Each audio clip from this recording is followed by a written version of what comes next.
microphone. All right, guys, welcome to the 6th annual Mid-Atlantic event. It's great to have you all here again.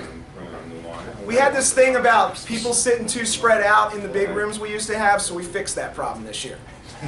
We wanted it to be real intimate. We figured you'd get a better look at the products, the presentations, and each other. So, what do you think? Did it work? Can you all breathe? Our first speaker is Everett Abrams. He is the premier wood expert in the power washing industry. I mean, he knows so much about wood. I literally don't think there's anybody else that knows more. How can I say that a third time? The same way, but different. Sounds good. Anyway, Everett Abrams. Just for me to click. Yes, just give me a couple minutes. I'm getting you going on the live stream. Did I have to do the Don't ever try to say over the podium. Okay, morning everybody. It's always fun being the first person to talk while everybody's still sleeping and drinking their coffee and whatnot. You see we already lost Colin already. He's probably out at the... Is the bar open yet? I think I'll have a shot.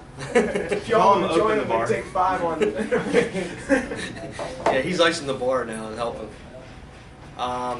Anyway, when I was asked to do this, you don't know the audience, so you don't know if there's going to be people who've been around for a while, new people, and so forth. So what I'm doing is we're going to talk about some of the basics with wood, but we're going to go over some of the stuff and how it relates to some of the new stuff too that's out and some of the things people are challenged with regarding wood. So as we go through this, I'd like it to be interactive. So if anybody has any questions or wants to raise their hand about something, please do that. We talk about stripping. If somebody wants to talk about some of the solvent-based strippers and some of the products that are out there that people are having difficulty with, please do that. And then we'll talk about what is relatively the standard in the industry as well. So they're the kind of things we'll talk about. And then, like I said, just be as interactive as you want. Raise your hand, speak out. We're fine. It's a nice, intimate group. Very nice job of Bill to get this room for us. That was nice. Okay.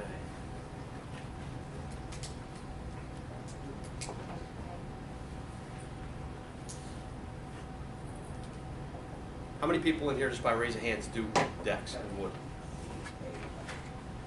How many are part-time at it? How many do it full-time? Part-time first. We're supposed to raise both hands. Part-time and full-time? So almost everybody's doing a lot of full-time. Okay. Raise both hands. Now I'm good? Try to see if you can move it. Now try. There you go. There we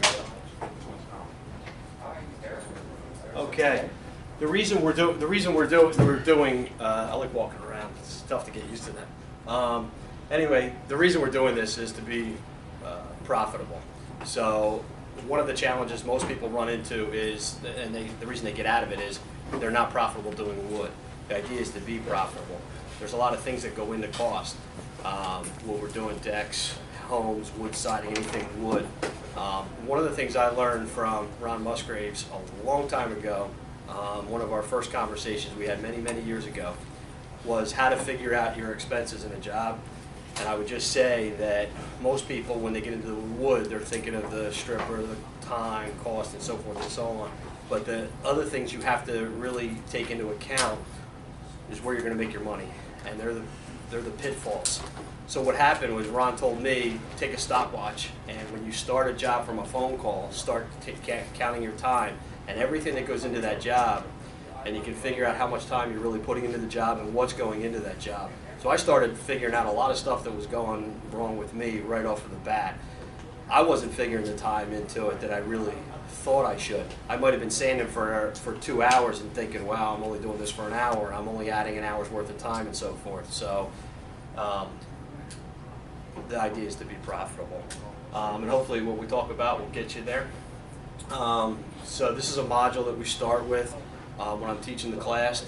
And one of the first things we talk about is the standard that most people should be using. This is what the Forest Products Lab is trying to get to. They've had their budget severely cut, but this is what they want is standard. First is to pre-wet all surfaces. Anybody applying chemicals to dry wood? Roof cleaning, anybody? Everybody's pre-wetting? Okay. The idea with pre-wetting, and I'll get into this because we had a conversation last night. We were talking about some of this, and it comes up in a lot of these settings, is water is a barrier as well. Water can help you with wood restoration. Where's most of the mold and mildew on the wood? It's on the top, it's on the surface. A lot of the guys doing soft washing and so forth, they're just cleaning the wood. They're walking up and they're throwing their solutions on dry wood. If you're doing that with things like cedar roofs and cedar shakes, it's so porous that it's just sucking it right in. So then it goes past the mold and mildew, it's not as effective. When you pre-wet, you're actually filling the cells of the wood, you're creating that barrier. So now when you apply your whatever chemicals, whether it's a cleaner or a stripper, whatever, it's up on the surface where it should be working. And you'll get a much better result, be much more effective. So the idea of pre-wetting, it should be anytime you're using chemicals, you're going to pre-wet, and then pre-wetting helps your result. Applying chemicals, cleaners, strippers, brighteners, that's part of your standard. In other words, no just water. So we're always either cleaning or we're stripping and brightening. Whenever we apply chemicals, it's rinse, rinse, and rinse again. That gets into a little bit of a debate. I've had chemists that have told me that if you use a brightener and you neutralize your stripper, that you're good to go. You don't have to rinse. One of the things that the Forest Products Lab is saying is anytime you use a chemical, even if it's a brightener, and you have neutralized the surface, you should still rinse. Okay. And then a fourth is you should apply a preservative, whether a sealer, a stain, a coating, something to the wood surfaces. Okay, I kept this in there because of the types of wood. Some of the ones that are coming out there are a lot of different hardwoods and exotics that people are using, and the reason they're doing that is because they don't want to pay the cost of the composites. I don't know how many of you guys are seeing that, your demographic areas and so forth. I'm in New Jersey. The Jersey Shore is still a lot of composites, but when you go inland, people are, especially on their main homes, they're using a lot of exotic wood. California, a lot of exotic wood. So you run into start seeing stuff like larch bamboo and some of the other ones that are out there. Anybody have a story or something with an exotic wood deck they've done? Anybody? Everybody done ePay? A lot of it or just a few? A lot. I do about 15 to 20 every year. I get people that run away from it all the time. It's like a lot of contractors don't want to do it. It's not that hard to do. It really isn't. So would you run through the process of ePay? I've seen it, I've never worked on it. On the ePay? Yeah. The ePay, the best thing to do is I always forewarn a customer because they usually let it gray out. It's going to be different than most wood. So when you put a coating on, you're probably getting a year. The most you're probably going to get is 18 months on it, and that's not even going to be the initial time. Also, they've seen it gray. Some of the characteristics of ePay are a little different than other wood.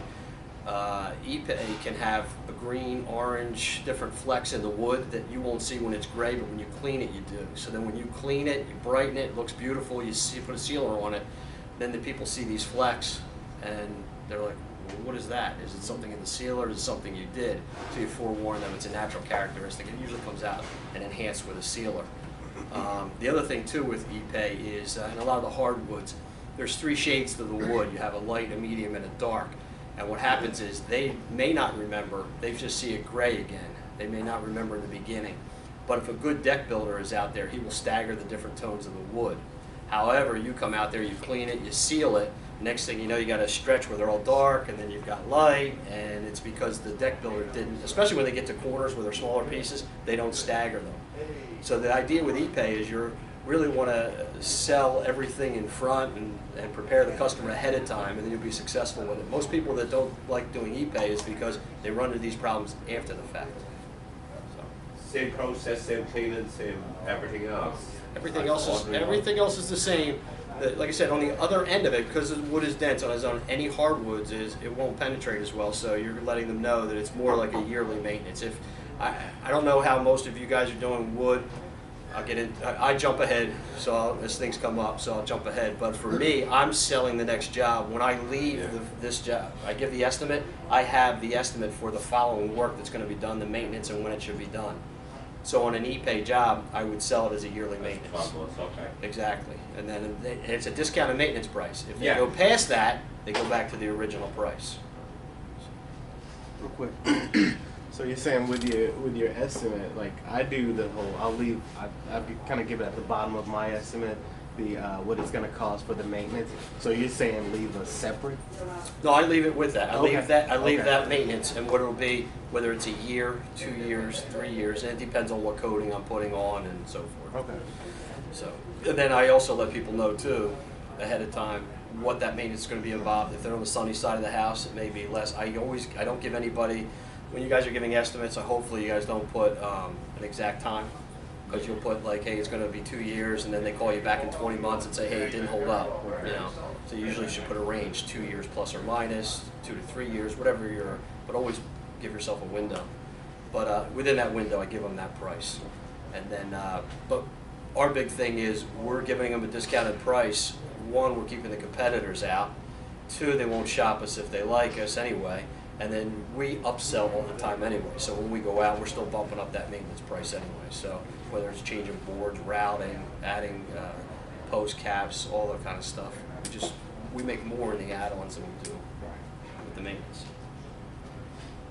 Okay, and then anything I talk about too after we get done with this, because it's a lot to kind of squeeze in an hour. I'll be here for the next 2 days. Everybody wants to pull me aside, please do. Okay, so anybody doing any redwood? Any new guys have ever done redwood, or how many people are kind of new, less than 2 years? Okay. You'll know a redwood deck when you see it because you'll put stripper or something on it. It's going to turn black as night, and you're going to be like, oh my God, I screwed it up. Best thing to do is make sure the homeowner's not there when you're there. But believe me, when you put the brightener on, it'll neutralize the tannins in the wood, and it'll come back to nice, beautiful wood.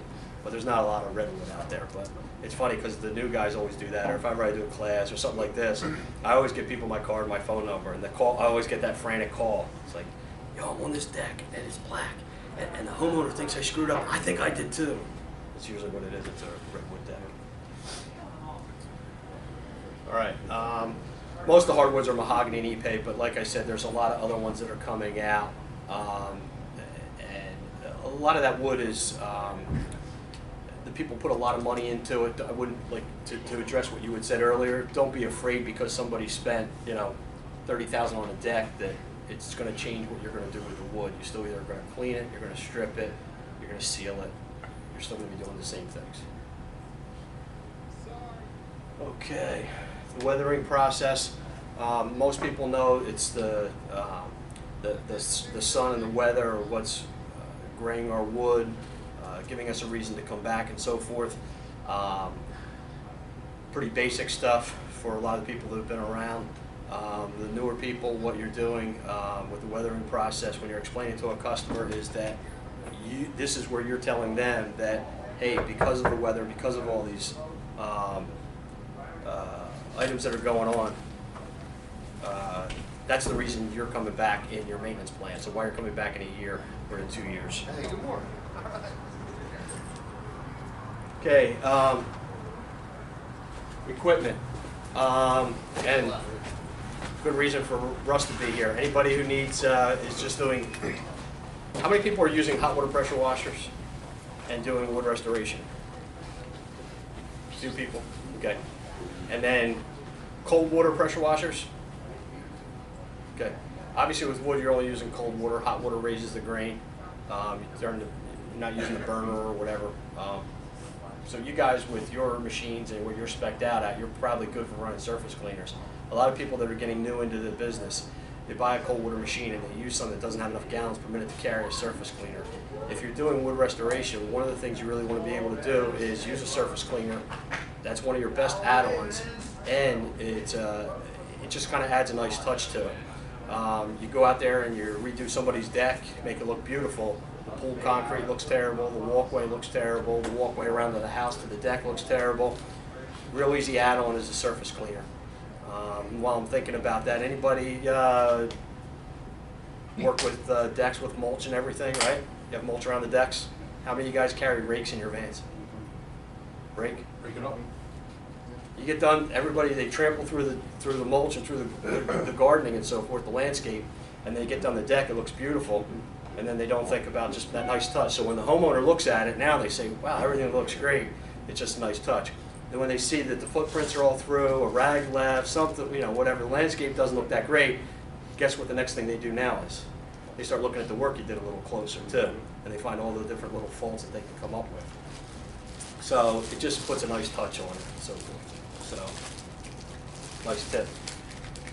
Okay, moisture meters. For you guys using water-based, don't need them. Oil-based, you guys carry moisture meters? Does everybody know what a moisture meter is? If not, I have one in the back.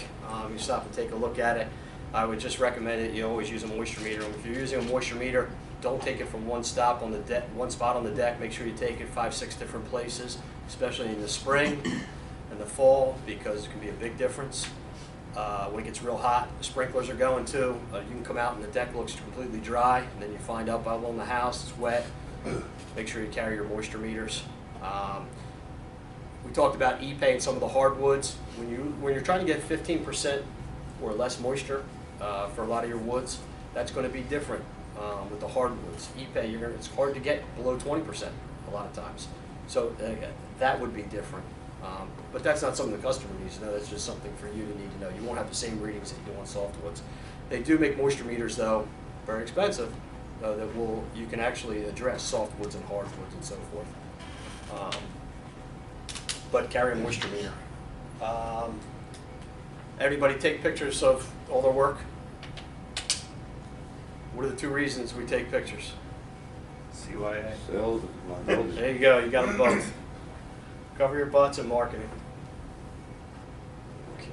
The biggest challenge with pictures, though, is terrible, is usually when you go out to a job, you're taking it in the morning and you're finishing later in the day.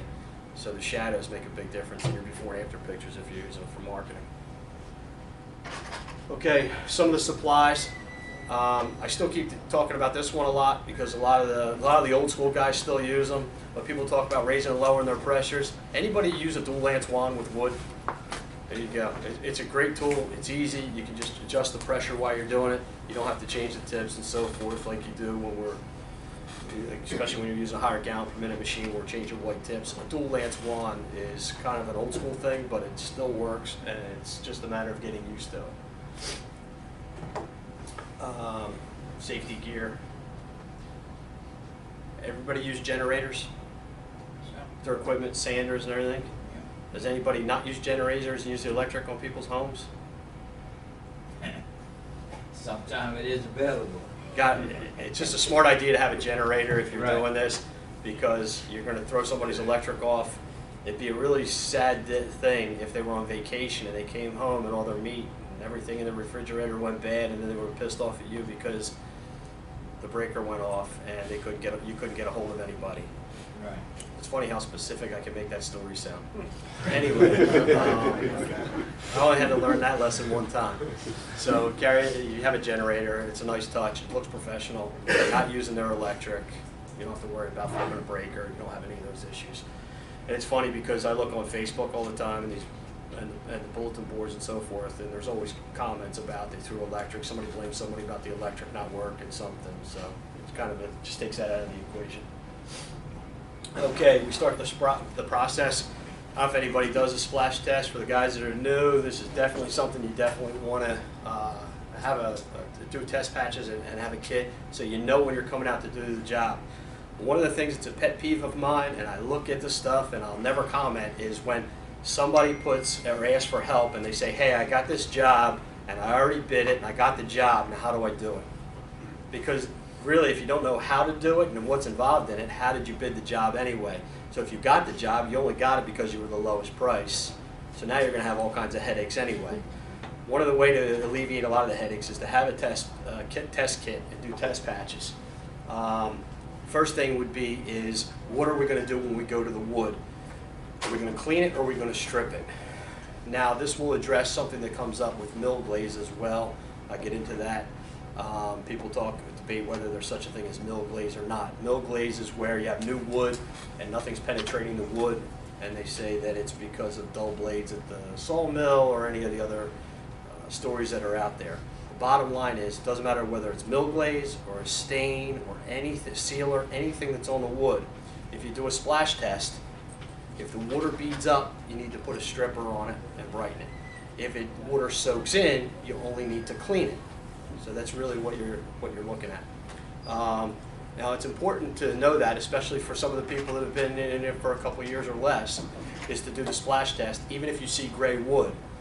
Any of the veterans know why? God, Rick's laughing.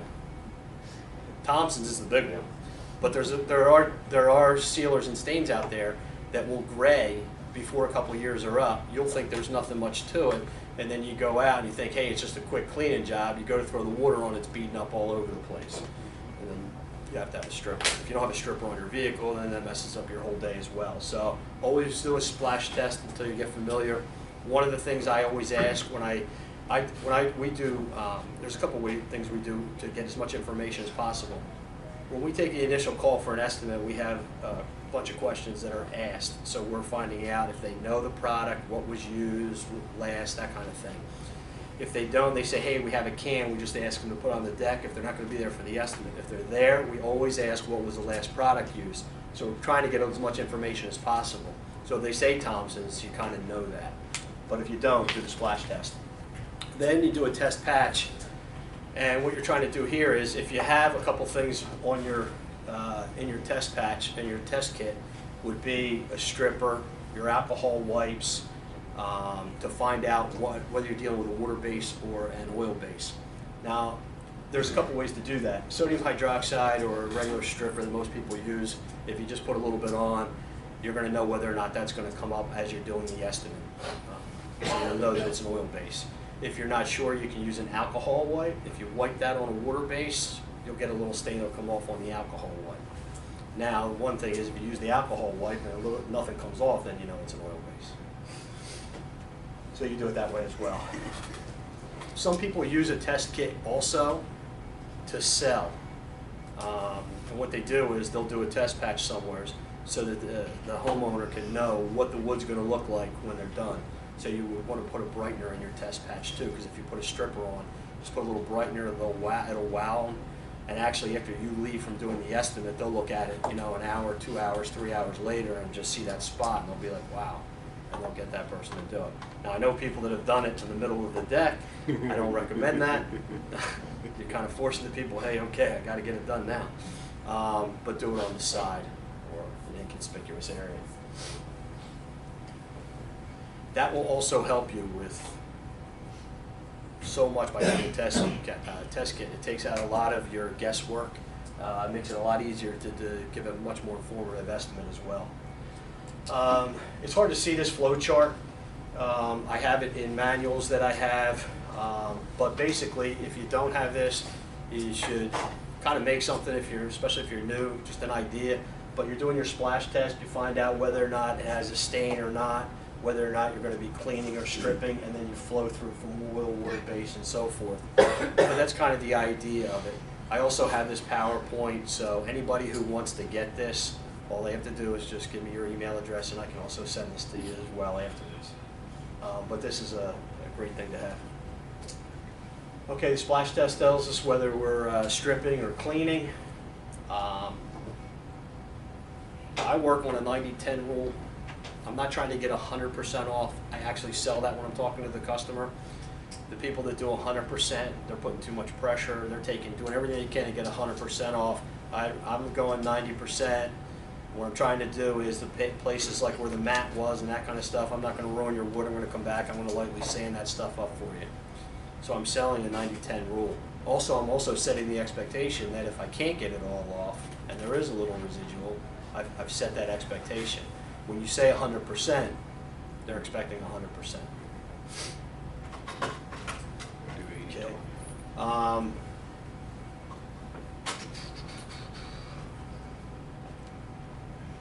What should we use? New wood maintenance cleaning.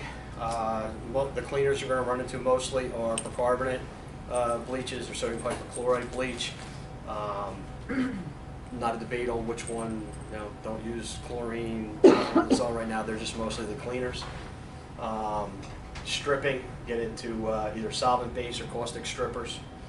And then brightening could be acids or blend of acids. The most common, most people are using oxalic acid, I would assume. Okay. Alkalines and acids. Anybody need to go into the pH scale? No. Shelf life of products. Percarbonates are going to last 6 to 8 hours if you're using percarbonates to clean with. Don't store them under pressure. Don't keep them in your vehicles. Mix them on a job. Get rid of them at the job. They're more environmentally friendly. Sodium hypochlorite begins to weaken in days. I have a rule of thumb. Whatever we're going to use within a month, I'm not carrying any sodium hypochlorite more than that. Caustic strippers and definite brighteners 30 days after mix. A lot of people use powder and then mix as well, so we're using concentrates. So that takes that out. It's after it's mixed. Now going back to bleach and percarbonates. Sodium percarbonate, oxygenated bleaches, great around waterways, great for environmental stuff, gardens, anybody who's worried about that kind of stuff. Regarding chlorine-based cleaners and so forth, the Forest Products Lab still to this day has a formula using chlorine bleach.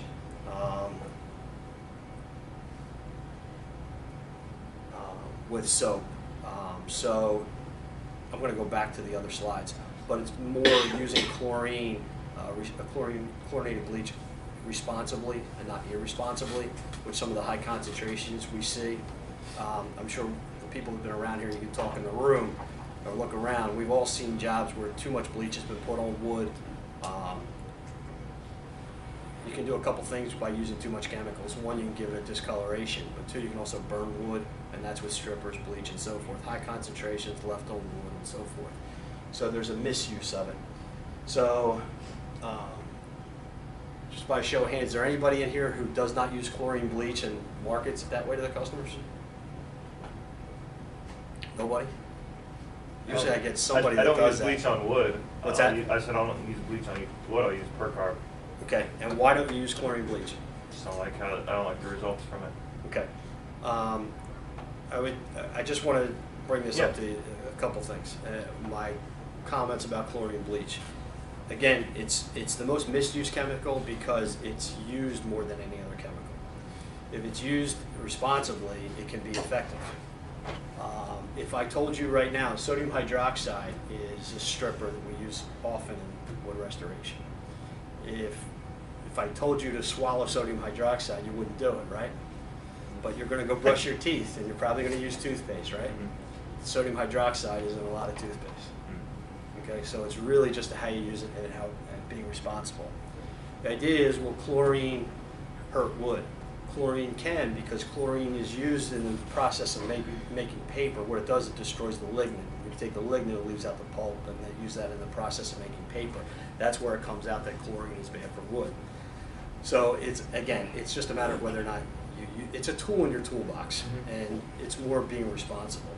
Now for me, I use percarbonate bleach where I can, and sometimes there's applications where it doesn't work. I mentioned cedar shakes. Anybody who's used cedar shakes or doing cedar shake roofs, if you have real heavy mold and mildew and it's getting into the shake, I can tell you if you use percarbonate bleach, it's a big difference in using that and using chlorine bleach, because it actually gets down a little bit and it really works better on the mold and mildew. So anyway, any other comments? Chlorine bleach? Percarbonate works better on the cedar. Is that what you said? It depends on the situation. Okay. And for me, a lot of people, when they're calling you for cedar shakes, they're pretty well down the road. It's a heavy mold, mildew, algae. Bleach reacts with the first thing it hits, so percarbonates aren't as effective to me in the end result on the cedar shakes. Do you ever use a weak sodium hydroxide solution? Yeah, for cleaning? I do, or I also mix them as well. Yeah, as well. If you use, and that's the other thing. I think that's on one of the slides actually. If you go up to a deck or cedar shakes or something that is really heavy mold, mildew, and algae, you could go to a stripper. It's going to do the same kind of thing. It's going to lift it up. A lot of times too, I've gone to jobs where they're heavy mold and mildew, and the guys are using bleach. No matter what bleach, they end up having to really get a nice job. They have to clean it twice because, like I said, it reacts with the first thing it gets to, and it doesn't look as good. If you go to the sodium hydroxide or go to a diluted down stripper basically, and do it, you get a much nicer result, and it's one-time cleaning. So yes, good point.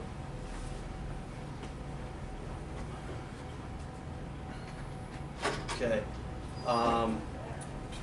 Whether we're cleaning or staining in the process, we're always going to work from the outside. We do the lattice. We always work from the bottom. Do the lattice, the skirting, anything like that. Do the outside of the railings, inside the railings, and the floor, and then we'll come off. We do the same thing when we're cleaning or whether we're stripping.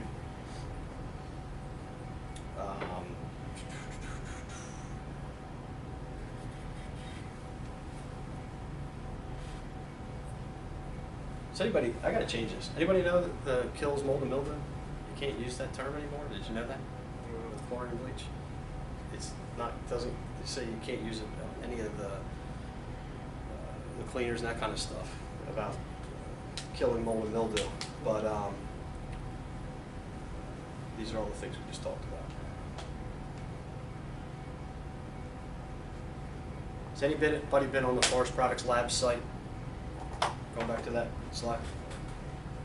If you go on there, there's a wealth of information. It's a government site. There are a lot of the recommendations, standards that have been done for wood restoration, whether it be, could be anything from cleaning to staining to sealing to other things. You'll find on that site. There's a lot of good information on there. Okay. Carbonate, easy for maintenance, cleans, and so forth. Good for environmental cleaning. Strippers are strong alkalines, very effective at removing oil bases. Who's using solvent? That's where I want to get into right now is the solvent-based strippers. Is everybody using one type of stripper, or are people using solvent-based strippers? Just yell out. I just use one type of stripper. One type of stripper. Is that everybody's doing mostly one type of stripper? Okay. Sodium hydroxide strippers are your main stripper that most people are using. Okay. The way the products are now, a lot of them are water-based, and a lot of them are durable, and they're adding things to them, like urethane content and so forth, that make it a little bit harder that sodium hydroxide doesn't address. So if you're not using solvent-based strippers, I would say start getting some samples, start using them, start trying to. It'll make your job and your life a lot easier. It used to be, I had this talk a few years ago down here, and we were talking about solvent-based strippers, and they're a pain to use because most of them are paste gels. They're difficult to use. They actually make them now where they're sprayable, okay, through an airless sprayer. It makes the job a lot easier. They really work well. Some of the solvents on things like, I'm going to bring it up, Deck Restore, all those hard, you hear the laughs? Anybody, what do you guys do with Deck Restore products or any of those kind of things? Whether it's Rust-Oleum, Bear, whose ever product. Does anybody know what I'm talking about? Right? Yeah. Everybody? It's the very durable stuff. Basically, it makes it look like a composite look and feel. What's that? It's not durable. Well, it falls apart. Where it won't come off, it Yeah. is, that's for sure. Yeah. But yeah, it comes off in sheets. Yeah. But it's very difficult to both sand and to. But what happens is the solvent-based strippers. There are strippers out there that will melt this stuff off really well and make it a lot easier. A lot of people are just walking away from it. Now, one of the things you have to do, and with these products, is you go out to an estimate. Some people are just walking away from them. Some people are addressing it. Some people, wherever they fall into it. Here's what you have to do with the Deck Restore products. One of the recommendations from the manufacturers are that it'll fill 1/4-inch cracks. Most people are getting to the deck where it's on the other end, it's done. And they're trying to extend it a little bit. So what they do is they're putting the product on. Obviously, with wood that's 20 years old or older, there's going to be more than 1/4-inch cracks. So that's how they get away from even honoring a guarantee on it most of the time. The problem is, like you just mentioned, on those type of any application, on those specifically, it'll come off in sheets, but other areas it's not coming off. So what do you do with a deck that's 20 years old? Well, basically it's a kiss of death at that point. You got to put new wood down. I see guys trying to flip boards and do all kind of a 20-year-old deck. Forget it. Now, what you have to do when you get out to these jobs is, what are you going to do? And there's only two choices. It's either